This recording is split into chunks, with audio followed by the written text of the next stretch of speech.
this going to work.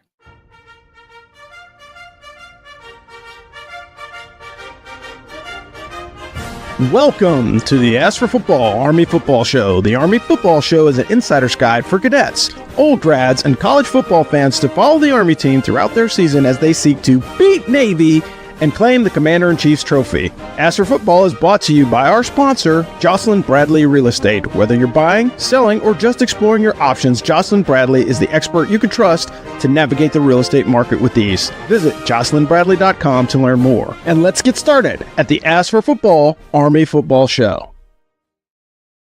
Hey friends, I am your guest host, Dano E. Cabeza, this afternoon, evening, whatever you want to call it. And thank God Almighty that the correct intro played. We are without Jordan and we're without Rob. And without Rob, who does behind the scenes all of the technical shit for As for Football for the most part, I sometimes feel a little lost. So we're going to do the best that we can. I got Omar on here. We're going to absolutely muddle through as best we can. Hey, let's hope it doesn't get off to too rough of a start. Omar, how you doing, man? Give me some good news. I'm doing good. I'm glad that I could answer the call like Kevin Dunn in the 2007 Army Tulane game. Just might not throw a Hail Mary this one, but I'm just glad that I was able to be part of the show. Doing good, mostly, honestly. I didn't realize how much I missed Army football in the bye week until I just had some time to sit down and think about it. I'm like, man, Army plays this week. I had to go back to my noon routine or 11 a.m. Central Time routine. So I'm excited. Awesome, man. That is awesome. I'm excited too. Got a big tailgate scheduled. I'm actually my buddy got a Airbnb up near West Point somewhere, so I'm gonna crash with them after the game. And yeah, pretty cool opportunity. Can't wait to see my friends. Honestly, the best thing about Army football is frequently not the football. If you go live, it's the opportunity to see your classmates and hang out with people and just kind of imbibe the atmosphere. And I will stand by that. Even when Army was 12-2 and winning the American Conference last year, I'm telling you, the best thing was before the tailgate, pulling up to Jim Zappelis' big ass trailer thing that he has there right in A-Lot with all these old grads and just, shooting tequila and watching them all hit on my wife, which was hilarious. But okay. Anyway, yeah, it was funny. Anyway, all right. So, friends, we have a sponsor here at Ask for Football. That is Jocelyn Bradley. She is a realtor. She is based in and around Fort Bragg, but she is capable of getting you into the right house no matter where you live. We'll talk about that. So she is a veteran. She spent her career in Army logistics. She's a West Point grad. I don't remember what class year she is. Rob did not put that down in our notes. She discovered her passion for making a difference in people's lives while she was in uniform. And she is committed to helping her clients find their dream homes when they're in the market and to providing exceptional customer service when she's working for you. She'll also sell your home, being a realtor. Jocelyn has an extensive network of experienced realtors who can support you if you're not relocating to Fort Bragg, which obviously not everyone gets to go to Fort Bragg. If you're an Armor Branch, you're probably not going there, as I was. So if you're in the market for a new home because you're going somewhere that's not Fort Bragg, you should still look Jocelyn up and let her hook you up with a realtor you can trust. As the real estate market is really scary. You're buying basically the most expensive thing you're ever going to buy, and you don't want to get your face ripped off. Work with somebody that you can trust, somebody who is going to take your interest at heart. So, that's it. Her link is on the website. Just go to asforfootball.com, click on the little business card, and you'll be talking to Jocelyn in a couple of hours. So that's it. All right. So we have just a little bit of Army/American football news. Omar, you want to tell us what Coach Monken said this week on his show? Oh, yeah. So Coach Monken said that Caleb Helms will make his second start this week, second career start. And so, this corroborates with the practice reports that we've gotten from Lynn. I mean, honestly, I think it's the right move. I know there's a question that's outlined. I don't know if you're supposed to ask it or if I'm supposed to answer it right away. You're good. Like I said, we got the B team here, right?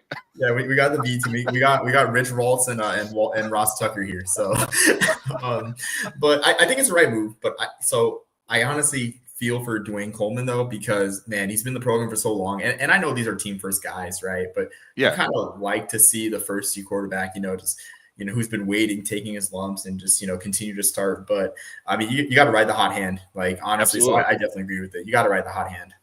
I definitely agree and feel for Dwayne Coleman. I mean, he looks like the guy who's going to be the perennial first D backup quarterback. It played 10 quarters or something last year, looked good. Yeah. And then, came out in that first game and it didn't go his way, for better or worse.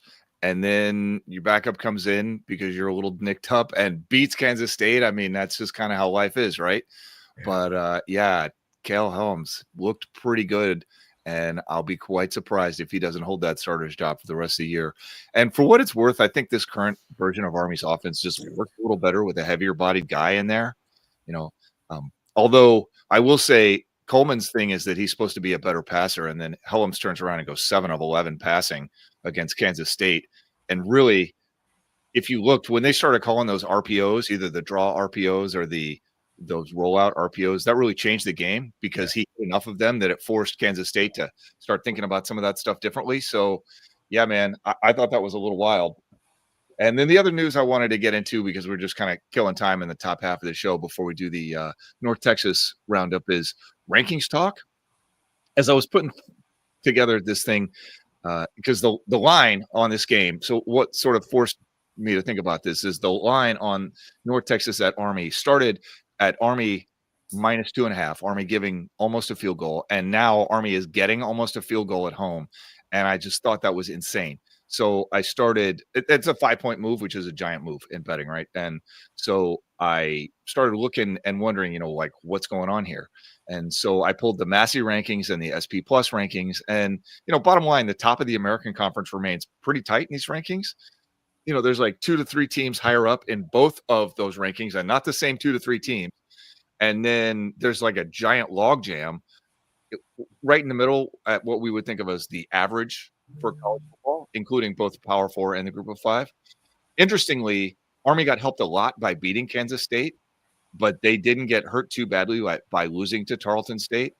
And I think the reason for that is, first off, it's the beginning of the season, but also if they were to put Tarleton State in these rankings right now, I'm pretty sure Tarleton State would come somewhere right after whatever the middle is, either after East Carolina or UT San Antonio, whoever you think is the middleist in the conference. Anyway, Massey has Tulane right now at the top at number 32, followed by Memphis, South Florida, Navy, North Texas, Army, East Carolina, and UT San Antonio. SP Plus has Memphis at the top at almost plus 12 points, 12 points better than any other team, 12 points better than the average team.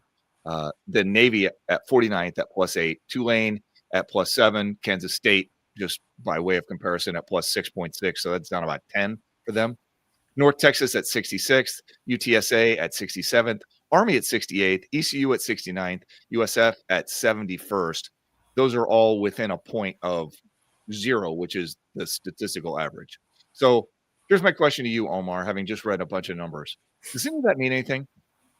Yeah, so for me, I always enjoy these rankings because of the hypothetical scenarios that they put in place. But if I were to choose one over the other, I think I'd have to choose SP Plus, just because Bill Connolly puts every single team at all 3 levels, or Division 1, 2, and 3, in the rankings. But you can really tell. I think that there is some factoring in of conference strength in the S&P Plus at all levels. Like, looking at the USF one, I kind of chuckled a bit looking at USF being at 71 despite beating 2 power conference teams. But then I remembered that one of USF's wins came against Florida, who played Long Island, who I think only has 45 scholarship players, being in the Northeast Conference. So I tend to think that the S&P Plus is more, I guess, foolproof, for lack of a better term. But I don't really take these rankings into account because the national media, the playoff committee, doesn't take these rankings into account. They look at the eye test. And for right now, if Army wants the playoff, which I'm sure is what their sights are set on, after beating Navy, of course, they want to make the eye test. And for now, like, Tulane, has that eye test in beating 2 power conference teams. Much less so Memphis. Memphis is more writing off name brand. But I think if you're an Army fan looking at these rankings, like, there really isn't that much to draw from. I mean, honestly, like, it's just cool and all to kind of have an idea of like who's who in the league, but I wouldn't put too much stock in it. Yeah, that's interesting. The thing that I find interesting is, you can use these these numbers to set lines, right? I mean, that is really the correct way to use them. That's, Memphis at plus 12 versus Army at plus 0.9 means basically on a neutral field, Memphis would be a 10-point favorite, which, for better or worse, that's a betting line, right? We can argue about whether or not it's right, but it's understandable. So on a neutral field, UTSA versus Army is a push. Like, it's not even a full half point. Those teams are pretty equal. And that's true in the Massey rankings too. I mean, it's just absolutely a push. So for the line to move 5 points, I thought was pretty wacky. We'll talk about that a little more, but I thought about it enough about this that I wrote damn near 3 paragraphs in our weekly locks this week. I get into the numbers. I don't know what to tell you. So for what it's worth, Massey still thinks Army can go 9-3 this season, which would be amazing considering where we were after week 1. Yeah. If they turn around and finish 9-3, that would be wild. All right. So let's do something just a little different, but I'm going to follow up. But of course, I get to play my sounder, and that is what I really wanted to do, assuming I can find the damn thing. All right. That is the award sounder. Omar, you are up. Oh, okay. So my question is, you cover the American Conference for football. Which team had the best game this weekend? So of course, easy answer is Tulane, right? That's easy to say. So I'm going to resist that urge and go with East Carolina because they were really dominant against Coastal Carolina. I think that's probably the most complete performance they've had so far early in this season, of course. Absolutely. And I should say that, like North Texas is the obvious choice, but 38-0 against a Coastal Carolina team that looks like they've kind of declined from their peak from when Jamie Chadwell was there, but there's still that credibility that they have. Just really impressed with the complete performance that East Carolina had. That there's gonna be great quarterback play, which Hauser played great, but that defense was something else against kind of a unorthodox scheme that they have out there with Tim Beck out at Coastal Carolina. So and on the road too. A road win over at the Surf Turf is impressive, and in the fashion that they did, I have to say that East Carolina is probably my most impressive team if I were to make a trendy pick aside from the obvious ones. I like that. I am going to go with Memphis. I know you've been bagging on him, but they beat the living snot out of Troy. And the final score was 28-7, but I don't know if they sat their starters at some point. Every time I looked up, Troy was doing absolutely nothing, and Memphis was just doing laps on the field. So it's probably fair to say they haven't played anybody. They played Georgia State, but they beat the snot out of them, and they played Troy, which I would have said was going to be a decent team in the Sun Belt, and they beat the ever-living snot out of them too. Well, we'll get a better sense of who Memphis is when they host Arkansas. What is up with these American teams hosting freaking like old school SEC, ACC teams? That's wild, man. I got a deep cut about that one. The last time that rivalry was played, the game was aired on FX. The channel that airs all the whatever movies or Family Guy reruns. Like, it was on the FX. So, and now it's on ABC. Amazing. Oklahoma coming to Temple, and then Arkansas coming to Memphis. What a crazy season. Duke coming to Tulane, I guess, is not as weird, but it's still not what you would have drawn up. Anyway, all right. So we'll do one more commercial, and then we will get into this North Texas preview. So, friends, if you've watched this show before, you know that Craig Oxane, West Point class of 1994, he is the area sales manager for the Money Store, and he sponsors Us for Football. He is a mortgage broker. He's licensed to lend in all 50 states, but based out of Chicago. Friends, he is one of the most successful VA lenders in the country. Craig is going to offer you super competitive rates and give you the best deal that he possibly can. And I don't know if you know this, but getting a mortgage is freaking super confusing. Omar, have you bought a house yet? No, not yet. Dude, it is the most terrifying process because you got you and your wife and your soon-to-be kid, and you're betting essentially your life savings on this place that you've only seen a handful of times. And you're taking out a loan that's like, let's say 3 to 4 times your annual salary. Like, great. I'm telling you, when you're going through that process, you sign 2 inches of paperwork. So as you're doing that, would you like to work with somebody that you felt like was not trying to rip your face off? Does that seem like it would be a good idea? Absolutely. I'm telling you, dude, it's terrifying. So to work with somebody who is a person that you could call, who's like an actual dude, who's not just trying to make a buck off you, I'm telling you, Craig is the guy.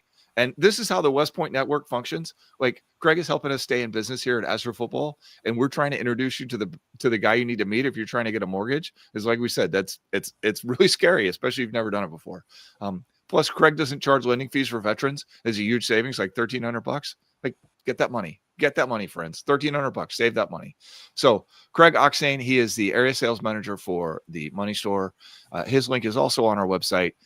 He and Jocelyn both have these little business cards. You just click on there. In Craig's case, you're going to fill out a little questionnaire. Like, it couldn't be easier. I'm telling you, you get 5-star service. And do yourself a favor and work with Craig next time you're moving. So, with that said, I'm missing Jordan at this point to do some of this lifting. But Jordan and Rob are both on business conferences. I saw a picture of Jordan on Instagram today. He had a little name tag standing around and people were like talking to him. I know he's been pretty successful in his career, which is good. Like, we're happy for Jordan. And Rob is in Hawaii. He's been on the range all day. So, the Astro football team is just living the life today. Anyway, the North Texas Mean Green come to Michie Stadium 3-0. So far, they beat FCS Lamar 51-0 in week 1. And then they came from behind to beat Western Michigan 33-30 at Western Michigan in week 2. And then they absolutely throttled Washington State this past weekend, week 3, 59-10. That's another one where every time you turn around, they're just running laps. I mean, it was wild. Omar, tell us a little bit about that North Texas offense. Yeah, so, I mean, we all know North Texas offense is scary. It's been scary ever since Eric Morris took over in 2023. And that's the case this year. It's scary. It's looked scary so far this year. And I'd say this offense kind of shapes out more like the 2023 team. Talk about that a little bit later. But they are pass happy, but they do have a very solid run game. Namely, Mackenzie McGill has almost 6 yards a carry so far this year. He hasn't had much usage, but, I mean, he's efficient because North Texas will spread you out and throw the ball, as always. This year, Drew Mestermaker is a quarterback for them this year. He has a 70% completion percentage, 9 touchdowns with just 4 sacks and not an interception. That's wild. What a stat line, dude. It's insane. Yeah. Like double the touchdowns and sacks. But I mean, you might think he's not much of a runner this year, but I don't know if people remember, he had a very long touchdown run in the First Responder Bowl last year. And he has that element that Chandler Morris doesn't have. So this offense could be scarier this year than it was last year. And then going on the point of the running game, Mackenzie McGill, 31 carries for 170 yards. So not much usage in 3 games, but that's kind of how North Texas does. They do a running back by committee. I mean, McGill's efficient because, like you said, like, you can spread them out and they'll be able to run the ball. Like last year, McGill and Shane Porter, the second running back of the running backing committee that they had, they both averaged over 6 yards a carry. So, and of course, they have good wide receivers. There's not really a defined wide receiver one. They have 5 different wideouts with 5 catches. The tight end also gets a lot of play in this offense. Something you don't really see with a lot of air raid schemes, but I mean, in the notes that you put down so graciously, Dano, they have 18 touchdowns in 3 games. So that's 6 touchdowns a game, which is pretty insane. That is a wild statistic. I mean, that is just insane. So, yeah, the offense is good. And what's worse is that they can do anything they need to do in order to win in a given week. I thought they ran the ball really well in that Washington State game. Yeah. Really, I thought the running game was the key to that game on both sides of the ball. Defense, to the extent that North Texas has had any issues this year, has been their issue. Most of these ranking services, which whether we should take them with a grain of salt or not remains kind of an open question, but most of the ranking services, if they have an issue with North Texas, it's because of the defense. Overall, though, they have the 42nd ranked rushing defense in the country, allowing 203 yards per game on less than 3 yards per carry. That can't be right. That's got to be a statistic. They've allowed just 2 rushing touchdowns. Those stats are crazy skewed, though, by FCS game against Lamar and by Washington State, who, let's be honest, has been god-awful running the football all year. Washington State came into that game averaging like 100 yards per game, and then they got absolutely demolished. So against Western Michigan, though, North Texas gave up 216 rushing yards and 3.8 yards per carry. They let Western Michigan go 9 of 18 on third down. Western Michigan converted their only 4th down attempt, and they held the ball for 37 minutes. So it's a super talented North Texas defense. Like, I'm not trying to say that they aren't, but at least on paper, with the one kind of comparable that we have, they don't necessarily match up well to a team playing Army style. Linebackers Shane Witter, Trey Fields, and Ethan Wisłowski lead the team in tackles by a mile. So you've got the 3 linebackers, each of whom like 12 to 16 tackles, and then lower down safeties and DNs and, those guys who have some. Team also has 7 sacks, which is a lot in 3 games, led by defensive end Kevion Huddleston. Hope I didn't massacre his name there. He's got 2.5. And probably the scariest thing is that this is a ball hawking defense. They've recovered 3 fumbles and picked off 4 passes, which is a freaking lot in just 3 games. Of course, that's helped by the fact that Washington State came in there and threw 3 interceptions and fumbled twice. So still, they're tied for 2nd in turnover margin in the FBS at +6. That is getting it done. So Omar, special teams? Yeah, so for special teams, not really much to report here. Like Callie Nguma is perfect this season from extra points and field goals. 17 for 17 on extra points, 4 for 4 on field goals, all from below 30 yards. So that could be an interesting storyline. Not sure if the wind's going to be blowing from the Hudson this Saturday, but if it does, Nguma will be tested out there if he has to kick a long one. Sawyer Evans is kind of, I guess, inconsistent might be the wrong word because, they haven't really punted all that much this year, just 7 punts, but averaged just 38 punts against Western Michigan. I don't really know about putting punts inside the 20 in terms That's of. That's a big stat, man. It's a big stat, but it requires context. I'd have to look at the drive chart and then determine, All right. So that's why for what we're doing right now, like I can pull out the drive chart if you want me to. No. But all right. But yeah, so I mean, yeah, no punts inside the 22. I mean, if we want to do an in-depth punt analysis, I can talk to Dano and publish one outside of this as an addendum. That's an off-season project, but James would love that one. Oh yeah, I love my punts too, especially quarterback punts. But with that being said, against Washington State, he was impressive in a small sample size, 48 yards per kick. Of course, Texas doesn't have high altitude, especially North Texas. And I mean, you put in the notes like probably a good time to pressure the punter. I mean, when isn't a good time to rush punts, especially when you're the Army Black Knights who have had 1 punt return touchdown for the past 18 years. So not much to report on special teams. In the return game, though, I mean, they don't really return kicks all that well. Their kick return average is just 19 kicks per game. I'm not sure how many touchbacks our specialist has, but maybe that could be a factor, just starting North Texas longer fields, but just had to add that in. Interesting. Very good. So I'm glad you asked about the weather. We are expecting gorgeous weather on Saturday. Sunny with highs in the mid-70s. Not much wind at all. Thank you very much. Should be an absolutely outstanding day for football. So here's where we talk about the betting line, right? Army opened as a 2.5-point favorite. You can now find the Black Knights getting 2.5 points. That's a 5-point swing. That's a pretty good bet, I think, for a team playing at home. I'm talking about Army coming off a bye, getting 2.5 points where they, until recently had a 10-game winning streak. Over under sits at 52.5. Again, I might take the under. Actually, spoiler, in my games and locks, I took Army and the points, and I took the under. Those were 2 of my 3 bets this week. So I really think that line is insane. Thoughts on the game?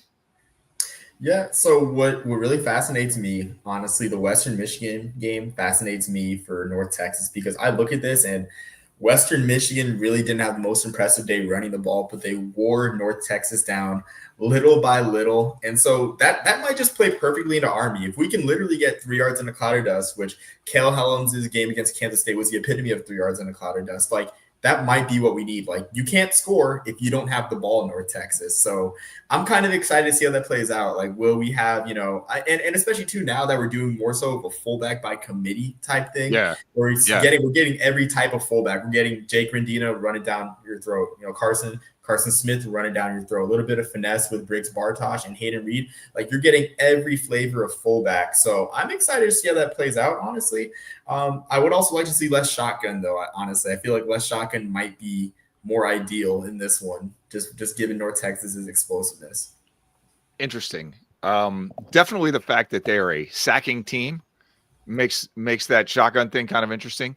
I mean, the one thing about playing out of the shotgun is it gives you the opportunity to, as we said, roll Helms out for an RPO on the edge, which is a thing that I would like to see them do five times a game, every game for the rest of my life. I just, they used to run that with Kelvin Hopkins, and obviously he killed with it, and I think Helms could kill with it too. So, but my thoughts on the game is, and this comes back to this betting line, is North Texas is getting a hell of a lot of credit for beating up on a Washington State team that, let's be honest, executed their offense like absolute garbage. I mean, they looked awful. That team couldn't run a lick. That's not unique to the North Texas game. They cannot run a lick. They are terrible at running the football, and they turned it over 5 times. I mean, did North Texas capitalize? Yes, they absolutely did. They have a good offense, not arguing that. But folks seem to think that anyone can beat Kansas State, and so Army's win doesn't mean anything. But North Texas beating Washington State, oh my God.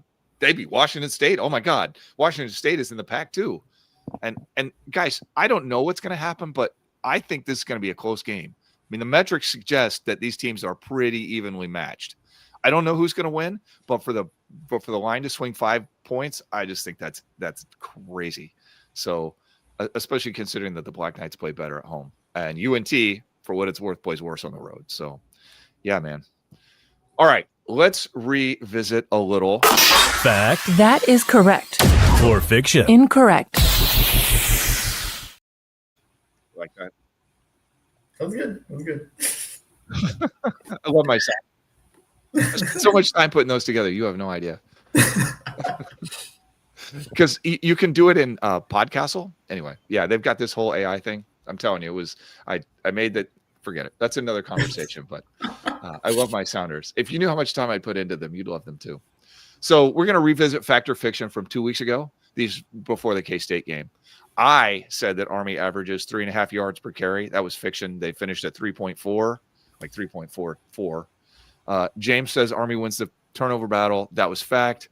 Black Knights had a pick, and they also recovered that squib kick off the up man, which probably should count as a turnover.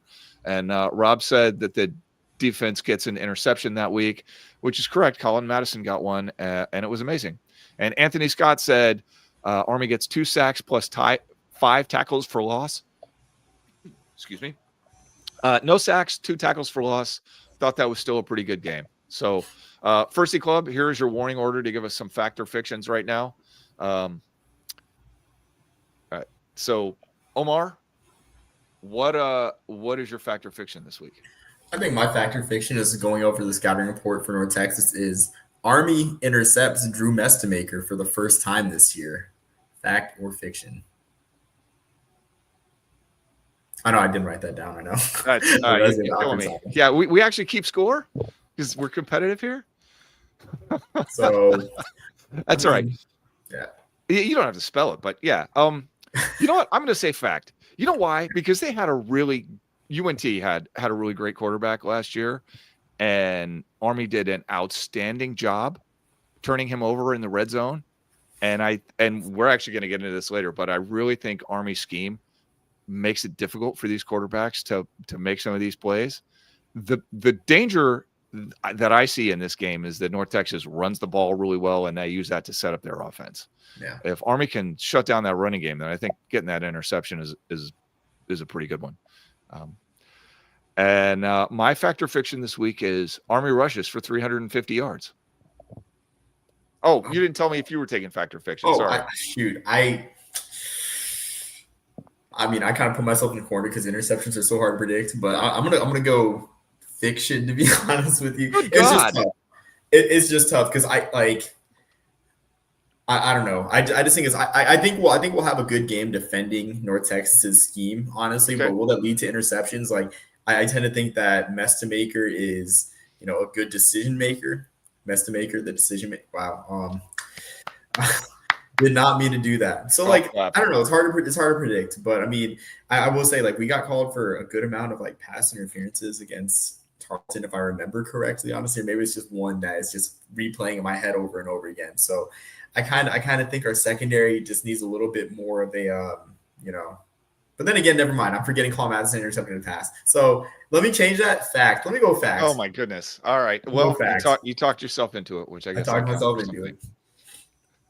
All right. Well, we have only got a couple people in the First Club, and neither of them gave us a fact or fiction. So we're gonna. You guys are killing me. All right. So now it's time for the mailbag. If I can find that, there it is. You've got mail. All right. So fact or fiction? That is a creepy sounder. James says that thing's creepy. I don't know. It's more. Is it AI? That It might is be AI. Yeah, that's an AI British person's That voice. is creepy. I'm sorry. That puts more realism.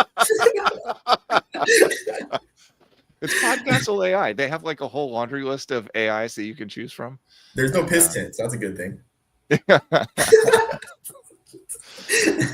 So we solicited questions this week on the Firsty Club and in social media. We'll start with Matt Scriveners because he was bitching at me because we skipped him last week. And he asks, how important is this game? We come off a big win against a struggling big name after an embarrassing loss to a rising star. Do we panic if we don't get this one right? Okay, so well, let me kick it over to you, Omar. What do you think? I don't think we should panic because honestly, I think I saw a tweet about how we expected to be 1-1, but how we got there was unexpected. Like North Texas was in my mind as a swing game, or if not a game in conference that Army could kind of not give away, but lose and still make a bowl game. So I don't think it's time to panic. I think it just depends on how we look while we lose. Like if it turns into a shootout with North Texas, or if the offense keeps up with North Texas, then I think that's a great sign. But but if the defense shows some supreme liabilities, then I think it might be time for concern with the defense, especially playing against Tulane with Jake Retzloff, who I guess shameless plug. I do think he's a Heisman dark horse at this point. This man has rushed for 1 million touchdowns in the first 3 weeks. Yeah, I think it might. Well. Yeah, it just depends how we look, honestly. But if we could give this game away and still make a bowl game. So just to back up a little bit, since we were talking about the American Conference a little earlier, I got to say Tulane is a team that I thought, we thought that they would be good, but we also it was a mess last year. Like they had all the talent in the world, but they were one of the streakiest teams in the FBS. This year, they just look like straight killers.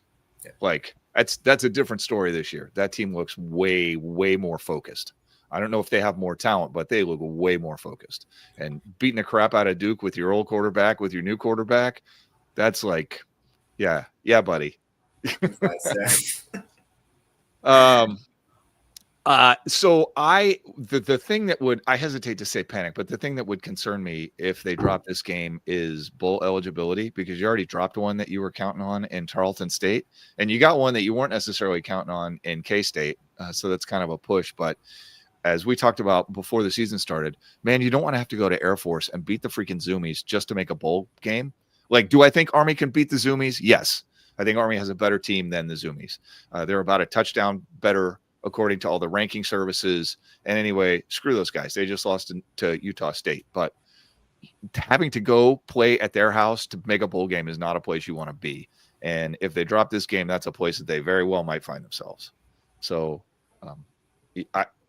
like you said, let's see how they look, right? I was most encouraged by how the offensive line came together over the course of the Kansas State game. And if they continue to build on that, I won't be concerned very much. But then again, if they continue to build on last week's performance on the O-line, I don't think they're going to lose this game. So what are you going to do? Omar, you want to pick one? Yeah. So let's see. Let's go with Ray Kimball since he is watching. Let's go. I was pretty impressed with UNT's defense this week in Americans. Or actually, never mind. I know he's watching, but we kind of already answered that. So reading that's kind of repetitive. So okay, let's go with. Will we see a shift in the coverage plan? I'm not much of an X's and O's guy, but I like this question from Anthony John. Historically, we use a soft zone, giving up 10 to 12 yards a pass. And Anthony thinks that's not going to fly. So, do you think we'll see a shift this week or at some point in the season? No. Sorry, okay. Anthony. I saw this question. I was really happy that he asked it because it's one of the most common things that comes up as far as like being the Ask for Football guy and being out there on tailgates is, oh, I hate the way they play that soft zone and they're always giving up those quick passes, those quick outs. But if you can stop the run and you cannot get beat deep, then you're willing to take the 30% to 35% chance on every play that the quarterback's just going to miss on a 10 to 12 yard out. And in fact, if he throws 3 passes, even if he throws 2 passes, you're actually up to a likelihood that one of those is going to miss and you might get off the field and force a punt, just on sheer statistics of college quarterback inaccuracy. So the things that will change the game are giving up a shitload of rushing yards so that you got to bring everybody down in the box, or getting beat over the top for a big play. Those are the things that will change the game. Giving up 7, 10-yard outs is not going to change the game. Your defense is actually built for that. I know it drives fans crazy. If when a team is in 3rd and 7 and they turn around and give up a 8-yard out for a first down, like, it drives you crazy. But you look at the range of what they're trying to do. Once the field compresses and they get in the red zone, they play much tighter. And that's because they're not worried about getting beat deep over the top, which is also when they tend to pick up all of those interceptions. That's exactly how they beat this team last year. Exactly. And you're going to see the same thing again. Sorry. Yeah, I mean, I'd have to agree thinking about it too, because like you said, I mean, of course, we don't want to give up deep plays, but if we're giving a 7, 8 yards a pop on the run, the first thought of mine comes like how demoralizing that is. Like, that's the first thing I think of. Yeah, it's you're like, getting your ass I kicked. think of Georgia State. Yeah, I think of Georgia State 2022, an exact game came to mind where it's like we're supposed to be the ones shortening the game, driving it down your throat. So it's demoralizing. But I do think it is kind of frustrating. It's like, it's like you want us to be stiff, right? Like, it's bend, absolutely. but don't break. But like the bend but don't break plays into what we want to do as a scheme. It does. I just think the trouble is like a team that can, I guess, force us to flex out resources from the inside, defend the edge. Yes. That could be trouble. Like, and that's where I'm concerned with North Texas, where it's like North Texas is incredibly efficient on the run. And of course, like, that's how the air raid is. The air raid will air you out, short, before you know it, they're down the field. So like I said, the thing that really concerns me in this game, just with the way it matches up, is that North Texas's running game is not the thing that people talk about, but it's very good. Like, it's very good. That's just a reality. I don't care that people aren't talking about it. It's still very good. And if you look at how Army beat Kansas State, they beat them by giving up shit tons of those 10 to 12 yards outs, which, by the way, they missed tons of them, and not getting beat deep. I mean, they got beat deep once on just that immaculate throw on 4th down. But I mean, the DB was right there. He had his hands in the pocket trying to knock the ball out, and he just couldn't do it. That was great coverage. It just happened that scored. But, Kansas State scored a touchdown and 2 field goals, and the loss of those 2 touchdowns, the 6 points instead of 14, is why Army was able to come back and win that game, like, bottom line. And the exact same thing is what is going to make Army win or lose this week. So sorry. I really am sorry, but I know it's going to drive people crazy, but no, that soft zone coverage is not going nowhere. Okay. Via Instagram, Helms was named the starter, and then the line moved from Army -2.5 to Army -2. How does that make sense? Like I said, that doesn't make any sense. I don't think that these people are paying attention. I think that they saw that Army lost to an FCS team and that they don't think Kansas State is any good, and they just are selling the Black Knights right now. Thoughts? I guess I'm more lenient / forgiving, because I think that Helms' style of play, or how the offense played, lends itself to less point scoring. That's really the only thing I see it as. Okay. Honestly. He doesn't have quite the speed of Dwayne Coleman. Like, we saw Dwayne Coleman have some burst in that Tarleton State game. So just to circle back around, we did get a fact or fiction from Brian Brennan. He says, fact or fiction, the defense scores. Oh, man, I'm gonna have to flip a coin. I'm gonna say fiction. Honestly, I don't think we get a defensive touchdown. Like, I mean, again, if they get a defensive touchdown, you got like an 85% chance of winning that game. Yeah, you almost never lose a game when your defense scores. It would be awesome, but I just don't think you can bet that way. So, unfortunately, sorry, Brian. But yeah, that's a fiction agreement, which is very rare on this show. I mean, all right. That is all we got today. Coming in a little short today, but that's fine. My favorite thing this week, before I say that, Omar, you got a favorite thing? I mean, I always like hearing about Army's future schedules. We got another future opponent on the. Oh yeah, go for it. Eastern Michigan. I mean, that's pretty cool. I mean, I don't really like trash talk, but I guess it's funny to call Eastern Michigan our little brother because we do have the series at 8-1. Looking forward to it being 9-1. But I was a plebe for the flip of destiny. I'm gonna push the nickname for that play, Tenacious D, flip of destiny, on the 1 yard on the 2-point conversion. So I guess that was my favorite thing, just getting another opponent on the schedule. Absolutely. And of course, if you didn't see it, Omar wrote a piece about that this weekend, and we dropped it into the quick takes slot because obviously no quick takes. We do have one errata though from Facebook. Gibby Gibson made that tackle. I don't know if you saw that. I forget who you put down, but it was James Boyd. Yeah, it was James. It was James Gibson. Okay. So anyway, and I haven't made the correction, so it's still up there wrong as anything. Yeah, well, professional organization, am I right? So if you're wondering, Saratoga was awesome. Thank you for asking. Like I said, I can't wait to see my buddies this weekend. I plan to enjoy it. I hope you guys do too. That's all we got. Go Army, beat North Texas. Thanks for listening to this week's Ask for Football Army Football Show. We hope you enjoyed our deep dive into Army football. Remember, whether you're cheering in the stands or following along from home, get all your updates on the Army football team at AskForFootball.com. And as a special thanks, we would like to thank our sponsor, Jocelyn Bradley Real Estate. If you're looking to buy or sell a home, Jocelyn Bradley is the expert you need. Visit JocelynBradley.com for all your real estate needs. Don't forget, subscribe, leave us a review, and follow us on social media for all the latest updates. Until next time, go Army, beat Navy.